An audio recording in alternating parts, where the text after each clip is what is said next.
Want to know how to optimize your code in Cursor AI? So in this video, I'm going to show you how you can let AI optimize your code better and make it a little bit better in order to make it more optimized and make it smooth. So let's get right into it. Now, first things first, you can just simply open up your Cursor AI application, and once you have done that, you should be provided to this application or this interface right here.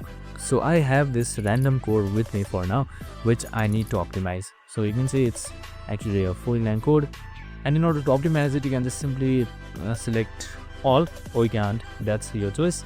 And you can just simply edit the selected code by just typing optimize this code.